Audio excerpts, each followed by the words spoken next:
Hi, everybody. Welcome back to Build Series. I'm your host, Cole Delbick from HuffPost. The cast of TV Land's endlessly charming and binge-worthy Younger is here in the studio today.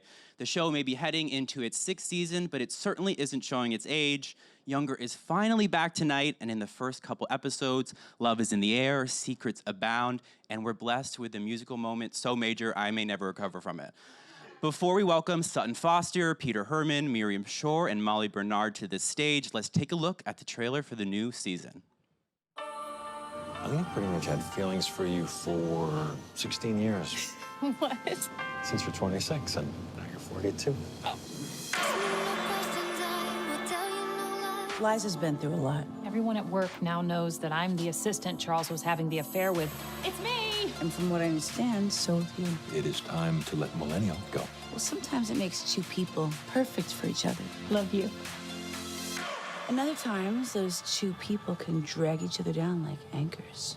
Cappuccino? Dying to hear how the regime change is going at Millennial. You are the publisher now, so good luck. Do you remember when I saved your company and then I made you publisher? How am I supposed to tell the woman who gave me my job that her book sucks? Guess who wrote a masterpiece? What's happening? It will be our first release. Come on. Guess who wrote a masterpiece? Oh, hey! See, she knows it's fun. It will be our first release. Kelsey, you look really stressed out. Are you not getting laid? While I'm figuring out my career, maybe we should stay friends. He wants to do you, but his dick won't let him. It's attached to his ego. Men, so badly engineered. You know, I didn't even know I was pregnant. We don't even know if it's Josh's kid. This baby deserves to know who his or her father is. What do you think I should do?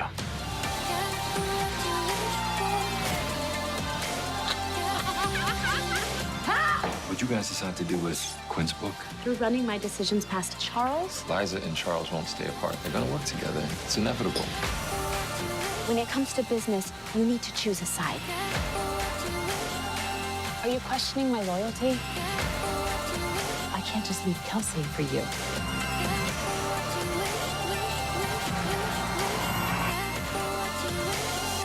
I left my company to be with you. Let's give it up for the cast of Younger, everybody. You know, it's legit my favorite day of the year when you guys are here in the studio. And I can't believe it's been, 5 seasons going on 6. And I just want to know, did you ever think that when you signed on to this TV Land pilot back in 2015, you would have made 60+ episodes by now? No. Nope. No. It's a no. But I feel that's a no. No. No, I mean, I don't know. You know, being an actor, there's no stability. Everything's a crapshoot, And you audition for something, you get a pilot, does it get picked up? Does it get picked up for a series? So, yeah, every other show that I was ever a series regular on died after 13 or less. So I was like, well, it'll be nice to do a couple episodes of Sutton and then we'll be out. I never thought that it would 6, and in New York City, 6 seasons in New York City. Dream come true. And I think that you also protect yourself as any kind of person, but especially as an actor, because things are so fleeting, and you can on paper have the most exquisite ingredients and say, oh, this is going to go forever, and then it's gone after half a season. And we absolutely have exquisite ingredients, in terms of who we all get to work with, and we're so also fond of each other, and Darren and the writers. But nothing is a guarantee. So we're always careful in what we wish for. He brought that back around. On brand. He also just called us that way. He called us ingredients. I like that. Yes, I called you. we I like make a that. soup. Yes, Nice we're a soup. stew. We're like a nice stew. And now we've been on the oven for like a long time. Exactly. It's a metaphor going. That's when it gets good. Sort of looking back at the past 5 seasons, there have been so many crazy, dramatic, and then straight up crazy storylines. I know I'm still working through with my therapist that construction beam falling on Thad in season 2. Rest in peace. For you, what sort of memories and moments stand out that made you laugh or sort of moved you as an actor or for your character? I will say that there's a scene that Miriam and I have this season that is one of my favorites that we've ever shot. And it's, I can't tell you anything about it other than we've been waiting, a long time, and it's very earned. But there are moments, as a fan, I'm a fan of the show as well. And so when we get the scripts, and we often get them very last minute, and I'm like trying to find out what's going to happen because the writers don't tell us anything. And I will say that like at the end of almost every episode this season is like a major cliffhanger, like a major like what? Yeah. And then you have to desperately get to the next script to find out what's going to happen. But that's all the writers. They just, I don't know how they do it. Yeah, I feel like there's a lot of things this season that are my favorites. Like the fact that Molly gets to be at Empirical with us, which is just, I was waiting and waiting and waiting and waiting. Sorry. It's millennial. God damn it. Old habits die hard, guys. In Diana's heart, it's Empirical, but with millennial, fine. But it's great that Lauren is there. It's great to see Charles like just relax into things. Out of a suit. It's like one giant like casual really out Friday of a suit. for Charles. And there's just all these things that I was like, oh my God, we get to see this, we get to see this. So, I mean, there's a lot of my favorite things happen in this season, which I really can't tell you about. I'm sorry. Okay, I'll answer your question. I'll answer it. I feel like, yes. And also, you get us right after we've finished shooting the season, so we're always so excited about each new season. And I feel like our seasons have gotten better and better each year. And like, I think this is a lot of our favorite season so far. It's super dramatic. It's really fun. But I think my favorite scene I ever shot was actually, weirdly, I don't know why, the Topless Tuesday scene. It was my first... Oh my gosh, that was way back. That was the first scene after... the first scene that I did after the pilot. Yeah. You were really topless nervous. in Bryant Park.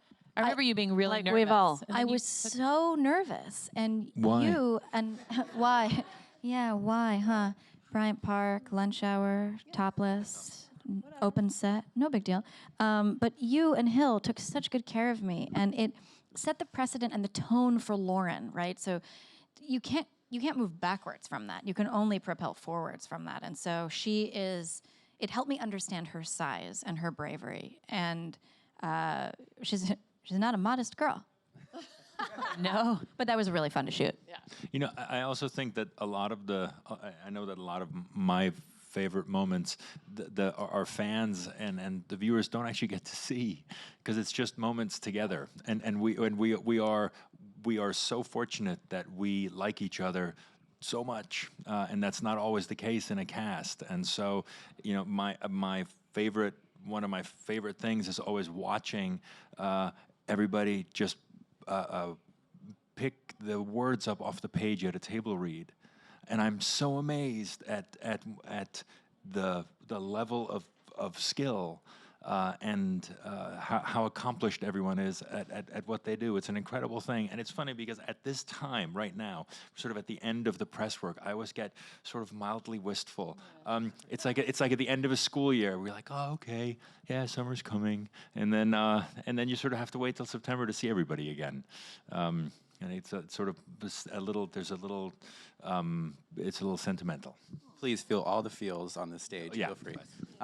Just weeping openly. That's so true, though. Our table reads are so fun. So great. And they're like unhinged a little bit because they're in the middle of our workday. We're all kind of feeling loopy.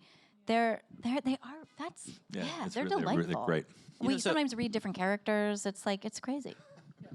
So picking up sort of where last season ended off, Liza and Charles are now sort of confronting this reality of Charles choosing their relationship over his position at Empirical, now Millennial. So how has sort of the world of Younger changed since we last saw you all in the season 5 finale? Well, Liza and Charles are now out in the open, which is the first time that's happened.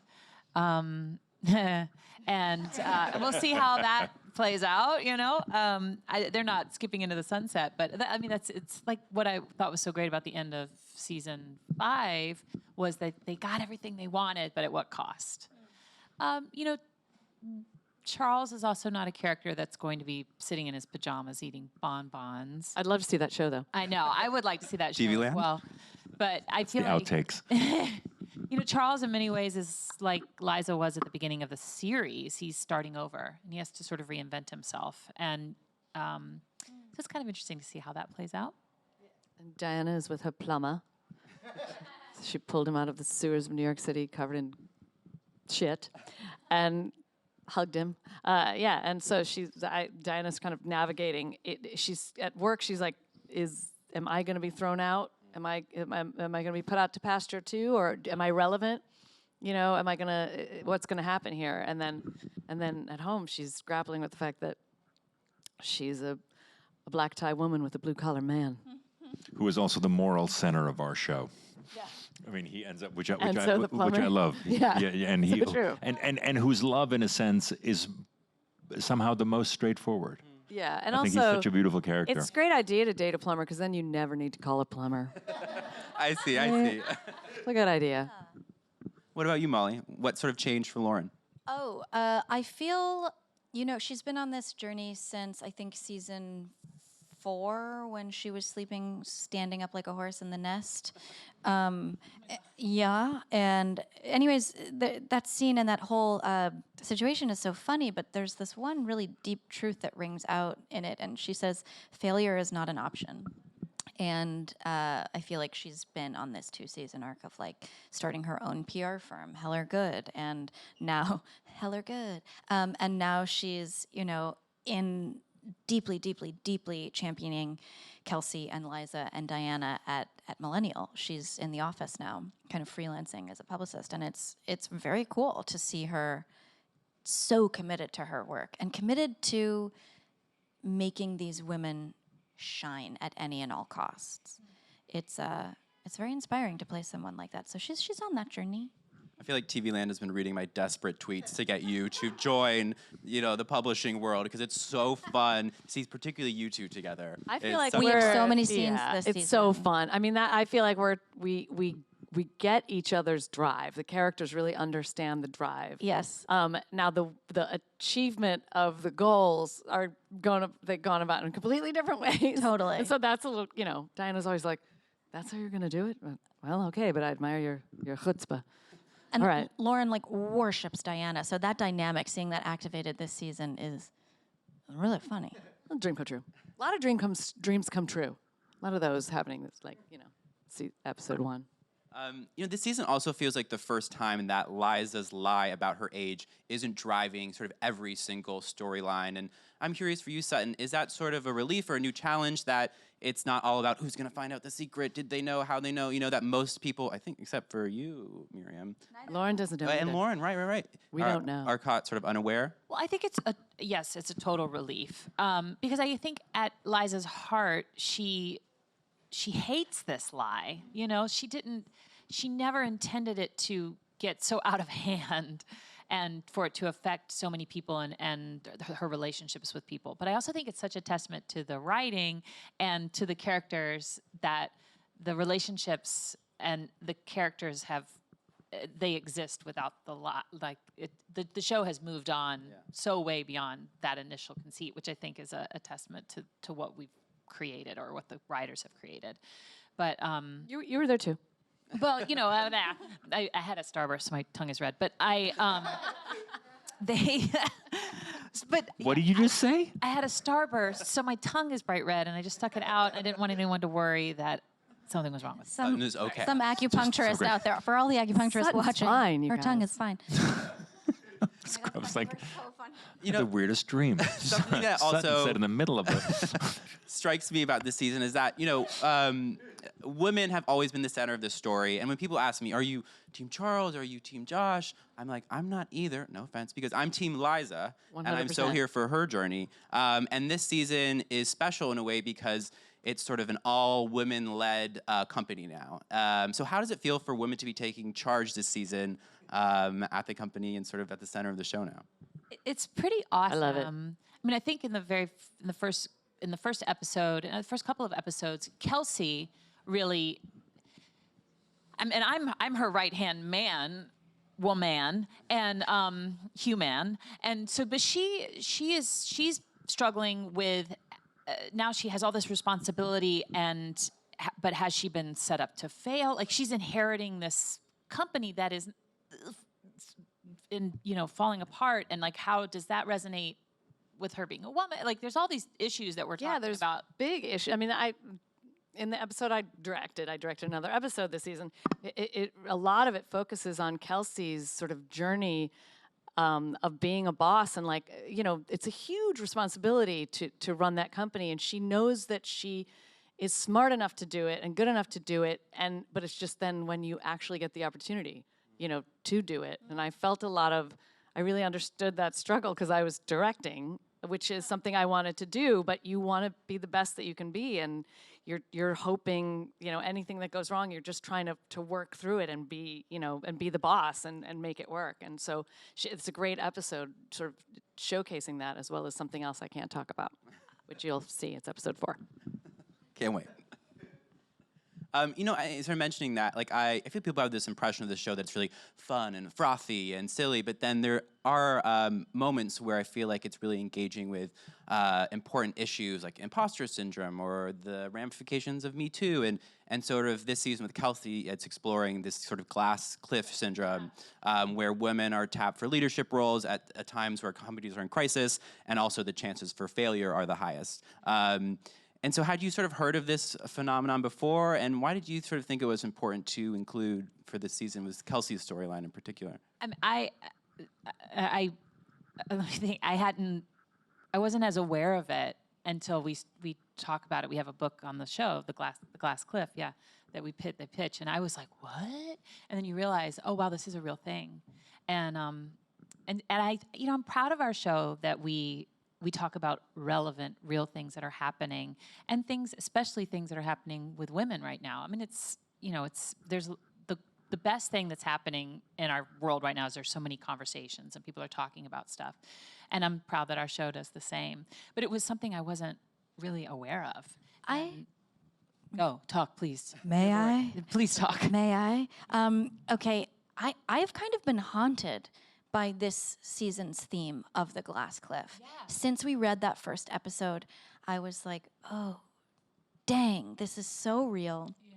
And it's kind of systemic and it's everywhere, and it really freaks me out. And now, with what just happened with Theresa May, her resignation, and she signed on to a sinking ship, and a man is likely going to will replace her, and will probably then get some savior title. And that's really intense. And what happens this season, there's so much drama, and there's so many twists and turns. It's in my mind, what's kind of happened is this is a show about a woman who lied, right, to get hired in the first place.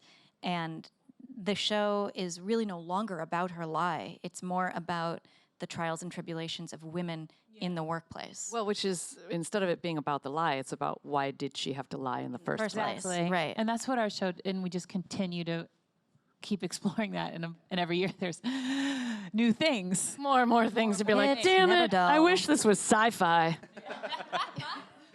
The sort of power shift has left Diana in an interesting position, sort of questioning her self-worth and her place at the company. And, for so long, she's been this unapologetic, chunky necklace-wearing badass. And sort of the past season or two, we've seen a more vulnerable side to her. Has that been sort of exciting for you to play, to unpack? I love that. I love anytime you can show the rug being pulled out from under Diana Trout. It's the most fun. That's what makes you so great as Diana, is that we do see those, that chinks in her armor. Underneath all of it is this the vulnerability. gooey. I have a really gooey center. Hard shell gooey center. That's my candy. But you also, when those moments happen, Miriam, you have on camera, it's so amazing to watch those scenes when the cracks come through, because you have such a beautifully transparent face where you really see, oh shit, we thought this was like a funny, mean boss lady. She is a real suffering human being. It's amazing. It was like that one scene, the one scene where the relationship ends, and you with the flower, that necklace, and then the subtle yep. flower necklace that they. But no, and then there's the adjusting of that necklace in the mirror, and I mean almost literally putting yourself back together again, and all it said in the script was, I think all it said in the script was she adjusts her necklace, and you made what you made out of that. And it was Stop it! You guys are way too nice. It was really something, we all hate just each other. so beautifully. I feel like that the writers give that opportunity to everybody, and that's what's been great about doing 6 seasons of the show, is that nowhere else but on television, and episodic television? Can you explore characters in that depth and actually follow each of their journeys? I mean, you know, that's what I think we're really all discovering in the golden age of television, is that we can get our stories and they're so much fuller. You know, you don't just have 2 hours to kind of explain everything and then end it. You know, it just keeps going, and I feel like our writers are really great at finding ways for people like who you might think were one way to really show the extra dimensions of them. And it's my favorite thing to get to do. I'm so glad that I get to be three-dimensional as this person. You know? And our fans who invest in the stories. You know, there's no show without them. So. Peter, you know, as Sutton said, Charles is not sort of lounging around eating bonbons in the PJs, but sort of the identity of the boss was so integral to our understanding of that character. And so, you know, what is he now? Where does Charles fit into this world now that he's not sort of at the top of the ladder? I think my answer is exactly. You know, that's yes to all of that. Where does he fit in? And I think that, you know, he didn't just give up his position. He gave up a whole identity in a way that he understood himself and knew himself. And I think that he is at exactly that spot. Where am I? Where do I fit in? And where do I go from here? And I think it's an unfamiliar thing to have the ground shift a bit under his feet, because I think that the path has not. Listen, the publishing industry is certainly not a securely paved road through life. Neither the entertainment industry nor the publishing industry. And so, but he's had a pretty steady gig, and I think that what I always say that I appreciate so much about our writers is that they write not a one-dimensional boss character. They write these dimensional, complex human beings, and human beings in relationships are extremely complicated as they negotiate with themselves and each other what they're willing to give up, what they're willing to invest in, what they're willing to reveal, and all of those things are in play for him, and it's really fun to play. I have to ask about this musical moment, the 9 to 5 sing-along. It was like this gay fever dream that I'm only now waking up from. I'm like, thank you fever dream. so That's deeply funny. much. So good. You know, it's filmed not far from here at this bar, Marie's Crisis, that everyone should go to. Had you guys been before? What was the experience of shooting that? Why 9 to 5? I've been before because that's Diana's place. That's where she can be herself. That's where she can let loose. 2 seasons ago? Yeah, where you know we come and find you there. Yeah, and maybe I've had something to drink, maybe. But it was a dream come true to sing with Sutton Foster and Hilary Duff and sing 9 to 5 by Dolly Parton, best song ever, and pretend that I was Lily Tomlin, my spirit animal. But what I loved about it is that it was a musical moment that felt organic and like actually propelled the plot. It wasn't just like, we were gonna sing a song, you know. It actually like brought it brings 3 characters together and it moves things forward. So I thought it was pretty awesome. I also feel like if we could just get the leaders of the free world together to sing a Dolly Parton song, so much would be solved. 1,000%. Right. Could be solved by Dolly Parton. It's like an international diplomacy fever dream. 100%. Be great. And before we go to audience Q&As, I just want to ask, you know, Darren Star, the creator, has said you guys, I think, have another season in you. And if so, what... Keeping us on edge. Please, please. What would sort of your ideal happy ending for your character be? Unless you already know, but, you know... I don't know. Oh? We don't know. They don't know. I think for Liza, I would love for her to be out, and her. Wait a minute. What? Liza comes out? Whee! Headline. Fever dream. That would be good too. But I would love for her to be successful and truly owning her every ounce of herself, her age, her everything, and be respected for exactly who she is. And romantically, I'm also Team Liza. Yeah, I don't know, Diana. I just feel like maybe she just has a happy ending that includes her being valued for her experience. Because I actually don't think she feels insecure about her experience. I think she feels undervalued. So I think one of the great things about Enzo is that he values her for exactly who she is. So that love story has a fun place to go.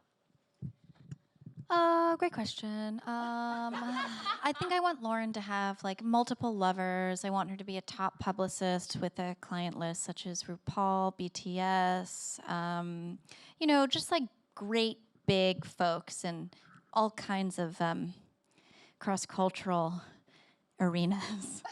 I love that for her. Thank you. Me too. Peter Hermann, what would you like for Charles? What I would like for Charles, I loved. It was, I can't remember what season it was, but there was a scene I had when I was on the phone with you. I think you were in the woods, peeing. I think peeing. And I had my dog, and we were talking about. Where's the dog? What happened to your dog? I know. I want where's the the damn dog to dog? come back. All right. Season 7. There's this, and I talked to you about how I used to read comic books at the dinner table, and which my father disapproved of. And so I think there is this side of Charles that he has yet to allow to live. And I think that he, like everybody in the show, is finding his way towards living authentically. And I would love to see him do that. And I think it's unfamiliar territory for him. And I think I know who I would want him to do that with. Diana? Oh, is that not? That wasn't who you were thinking? Okay. And so, yeah. So he's hopeful. He's hopeful. I'd like to see him in PJs with bonbons. Okay, I'm going to turn it over to audience Q&A, but we have a tweet for you all. Edward is the man would like to know, describe season 6 in one word. Revelatory. Up the octave. Okay. I don't know. What's one word? Layered. Like an excellent taco. Onion. Drama. Sutton. Truthful. I like. Okay, we have a question in the audience. Hi, Miriam. You're in Hedwig and the Angry Inch, and I love that movie. What was it like working on it? It was amazing. It changed my life in every way. I did the show off Broadway for a while and created that character, which sort of out of the ether with John Cameron Mitchell. So it was my first show in New York. It was my first award I ever got for something was for that movie, the Outfest. It changed everything. It changed the way I looked at how art can affect people and affect the artist. So it's, I feel like, a part of what made me me. Thank you for asking that. And by the way, John Cameron Mitchell will be singing the Hedwig songs at Town Hall. There may be special guests showing up. Just saying. No. Just saying. Possibly, yeah. Thank you for asking that. I've heard rumors that a Pride event might feature some sort of... John's going to be at Town Hall 27th, 8th, and 9th, and somebody might show up on 27th, 28th, do something. Just saying. Okay, you heard it here. I'll see you all of you there. Yeah. We have one more question. Hi. Molly, you have a movie coming out called Milkwater, and I was just wondering if you could talk a little bit more about that and what you maybe took away from it. Yes, wow. I think you guys know this. I shot my first lead in an independent feature. Woo! Yes. Yeah, it was crazy. I'm so excited for it. It's about this kind of very, very, very lost 28-year-old girl. She befriends an older gay man. She offers to be his surrogate. And it's a wild story. Robin DeJesus, who was just nominated for Boys in the Band, plays my best friend. Patrick Breen, who's a wonderful actor, plays the man who I'm a surrogate for. And it's kind of ends up being like a romantic comedy, but it's a pretty dramatic film.